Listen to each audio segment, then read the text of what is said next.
Nazareti ndasenze kugira ngo imbaraga zawe mwami Yesu zimanukira abantu bose mu izina rya Yesu. Reka buri muntu wese abone ineza yawe, nyuze ineza yawe imbere y'amaso yacu mu izina rya Yesu Kristo. Reka abasore bakubona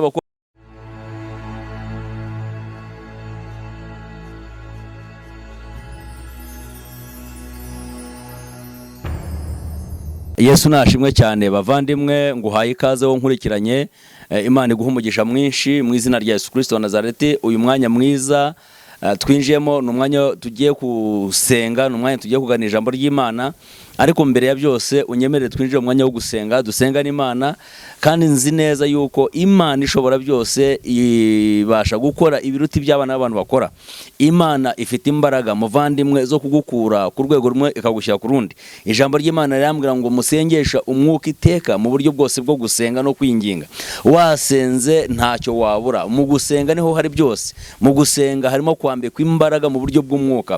Mu gusenga harimo guhindurirwa amateka. Mu gusenga unyemerere mu izina rya Yesu dusenga n'Imana. Ubite de bosive negrai mu izina rya Yesu Kristo wa Nazareti. Uyu ni umwanya mwiza mwami Imana, turagushimiye kandi nyagushimirwa, tugushyize hejuru ndetse cyane. Twibutse imirimo yawe, twibutse imbaraga zawe, twibutse ko waturinze mu izina rya Yesu Kristo. Umwaka utangiye waraturinze, kwezi kwa mbere wabanye natwe, kwezi kwa kabiri wabanye natwe, waturwanira intambara nyinshi byagombaga kuduhitana ntacyo byadutwaye mu izina rya Yesu Kristo. Uyu munsi dufite ishimwe, kwezi kwa kane waraturinze, kwa gatanu no kwa gatandatu turaturinda mu izina rya Yesu Kristo. None dore tugeze mu kwa 11 turimo turasatira impera z'umwaka. Wabaye Imana mu ruhande rwacu, izina ryawe reka rishyirwe hejuru mu izina rya Yesu Kristo wa Nazareti. Ndasenze kugira ngo imbaraga zawe mwami Yesu zimanukira abantu bose mu izina rya Yesu. Reka buri muntu wese abone ineza yawe, nyuze ineza yawe imbere y'amaso yacu mu izina rya Yesu Kristo. Reka abasore bakubona, abakobwa bakubone,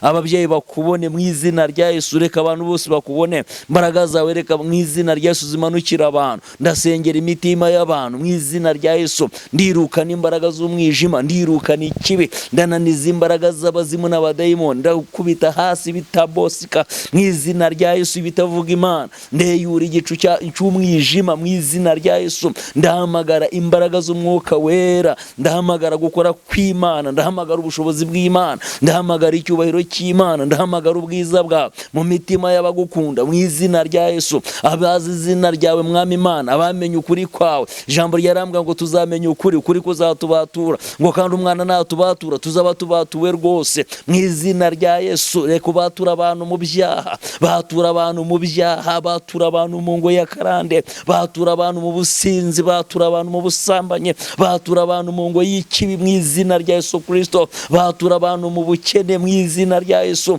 Mana ishobora byose, Uwiteka nyiri icyubahiro, ndahamagara imbaraga zawe mwiyame Imana, ndahamagara imbaraga zawe zikingura ijuru, imbaraga zawe zikingura ijuru. Ndahamagara imbaraga zawe kano kanya, ndahamagara imbaraga zawe mu izina rya Yesu. Ndahamagara imbaraga zawe ngo zimanukire gukora imirimo ikomeye, ndahamagara imbaraga zawe ngo zimanukire mwami Imana gukiza abantu, ndahamagara imbaraga zawe mu izina rya Yesu Kristo. Imbaraga zawe reka zimanuke, umuriro w'Imana n'uwake mu izina de bosivini gribriskive mu izina rya Yesu Kristo. Mana ndagushimiye rero, cyubereka kibi cyawe twagusengaga ducishijwe bugufi cyane no kubaha izina ryawe. Umutima wanjye mwami ngushyize mu biganza byawe, cyubahiro nishimwe, komera guhimbazwa ibyawe mu izina rya Yesu. Amen. Shalom, shalom. Twari mu mwanya mwiza wo gusenga, turi mu mwanya mwiza wo kubana n'Imana, turi mu mwanya mwiza wo kujya kumva icyo Imana ivugana natwe. Yari Diakre Ntambara Emmanuel. Shalom, shalom.